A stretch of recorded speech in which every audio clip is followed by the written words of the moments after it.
రాజధాని అమరావతి సమాచార లేఖకు స్వాగతం. ప్రపంచ చిత్తడి నేలల దినోత్సవం, వాట్సాప్ గవర్నెన్స్ సేవల ప్రారంభం, రీసెర్చ్ కాంక్లేవ్ 2025 మొదలైన అమరావతి సమాచార లేఖను ఇప్పుడు విందాం.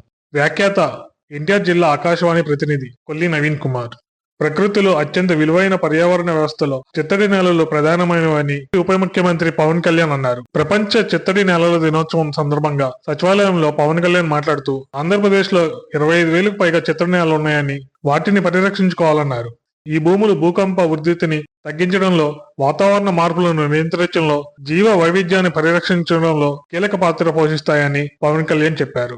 ఆక్రమణల నివారణకు, భౌగోళిక సరిహద్దుల ఏర్పాటుకు కృషి చేస్తున్నామని చెప్పారు. పర్యావరణ పరిరక్షణ ప్రభుత్వ బాధ్యత మాత్రమే కాదని, మన అందరి బాధ్యత అని, దానిని కాపాడుకోవడానికి ప్రతి ఒక్కరూ ముందుకు రావాలని పిలుపునిచ్చారు. స్వప్రయోజనాలను తగ్గించుకోవడం ద్వారానే ప్రకృతిని రక్షించుకోగలమని చెప్పారు.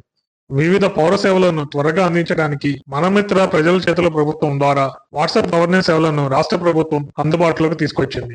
మానవ వనరులు, ఇన్ఫర్మేషన్ టెక్నాలజీ శాఖల మంత్రి నారా లోకేష్ వాట్సాప్ గవర్నెన్స్ సేవలను ప్రారంభించారు. ఈ సందర్భంగా వాట్సాప్ గవర్నెన్స్ ఎలా పనిచేస్తుందో నారా లోకేష్ వివరించారు. వాట్సాప్ గవర్నెన్స్ ద్వారా తొలి దశలో 161 ప్రభుత్వ సేవలు, రెండో విడతలో 360 రకాల సేవలను వాట్సాప్ లోనే అందుబాటులోకి తీసుకొస్తామని తెలిపారు. దేశంలోనే మొదటిసారిగా ఆంధ్రప్రదేశ్ లో వాట్సాప్ పాలనను అమలు చేస్తున్నట్టు తెలిపారు. వాట్సాప్ ద్వారా వివిధ సేవలు అందించడంతో పాటు ప్రభుత్వ సమాచారం కూడా ప్రజలకు తెలియజేస్తామని అన్నారు. ఇందుకోసం 9552230009 మొబైల్ నంబర్ను వాట్సాప్ ద్వారా వినియోగించుకోవచ్చని మంత్రి లోకేష్ సూచించారు.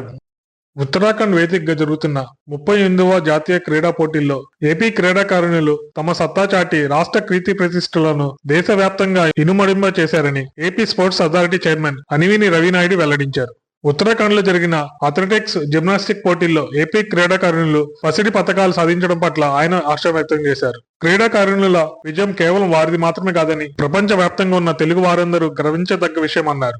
భవిష్యత్తులో మరిన్ని విజయాలు సాధించడంతో పాటు రాష్ట్రంలోని క్రీడాకారులు మహిళలకు స్ఫూర్తిదాయకంగా నిలవాలని సూచించారు. క్రీడాకారులకు రాష్ట్ర ప్రభుత్వం అండగా ఉంటుందని, అలాగే శాప్ నుంచి పూర్తి సహకారం అందిస్తామని హామీ ఇచ్చారు. రాబోయే 5 ఏళ్ల కాలంలో ఆంధ్రప్రదేశ్ మొత్తం క్లీన్ ఎనర్జీనే ప్రముఖ పాత్ర పోషిస్తున్నట్టు విద్యుత్ శాఖ మంత్రి గొట్టిపాటి రవికుమార్ తెలిపారు. సిద్ధార్థ ఇంజనీరింగ్ కళాశాల ఐటీ డిపార్ట్మెంట్ ఆధ్వర్యంలో జరిగిన రీసెర్చ్ కాంక్లేవ్ 2025లో ముఖ్య అతిథిగా మంత్రి గొట్టిపాటి రవికుమార్ పాల్గొన్నారు. ఈ సందర్భంగా మంత్రి మీడియాతో మాట్లాడుతూ ప్రతి ఇంట్లో ఒక వ్యక్తి ఉద్యోగస్తుడే ఉండాలని నాడు ముఖ్యమంత్రి చంద్రబాబు నాయుడు సంకల్పించారని అన్నారు. ముఖ్యమంత్రి చంద్రబాబు అభివృద్ధి చేసిన ఐటీ రంగంతో తెలుగువారు ఉన్నత స్థానాల్లో ఉన్నారని చెప్పారు. ప్రస్తుతం ముఖ్యమంత్రి గ్రీన్ ఎనర్జీని ప్రోత్సహిస్తున్నారని తెలిపారు. గ్రీన్ ఎనర్జీతో రాష్ట్రంలో భారీగా పెట్టుబడులు వస్తాయని, ఉద్యోగాలతో పాటు పొల్యూషన్ ఫ్రీ స్టేట్ గా ఆంధ్రప్రదేశ్ మారుతుందని తెలిపారు. విద్యార్థులు పారిశ్రామికవేత్తలుగా మారి ఇతరులకు ఉద్యోగ అవకాశాలు కల్పించాలని అన్నారు. 1 ఫ్యామిలీ 1 ఏఐ ప్రొఫెషనల్ 1 ఎంటర్ప్రెన్యూర్ గా రాష్ట్రాన్ని తీర్చిదిద్దడం కోసం స్వర్ణాంధ్ర 2047 విజన్ డాక్యుమెంట్ రూపొందించామని, దీనికి కేంద్ర సాయం అవసరమని ముఖ్యమంత్రి చంద్రబాబు నాయుడు నీతి ఆయోగ్ వైస్ చైర్మన్ సుమన్ బేరీని కోరారు. వెలగపూడి సచివాలయానికి వచ్చిన బేరీకి ఏపీలో ఉన్న అవకాశాలను, అభివృద్ధి ఆకాంక్షలను సీఎం ప్రెజెంటేషన్ ద్వారా వివరించారు. నీతి ఆయోగ్ మద్దతు ఉంటే రాష్ట్రం మరింత ముందుకు వెళ్తుందని, వికసిత్ భారత్ 2047 సాధనలో ఏపీ మోడల్ రాష్ట్రంగా ఉంటుందని ఆశాభావం వ్యక్తం చేశారు. కేంద్రానికి, రాష్ట్రానికి ఇది అనుకూల సమయమని, అభివృద్ధికి ఎంత ఆస్కారం ఉంటుందని, అందులో నీతి ఆయోగ్ భాగస్వామ్యం తప్పనిసరిగా ఉంటుందని సుమన్ మేరీ పేర్కొన్నారు.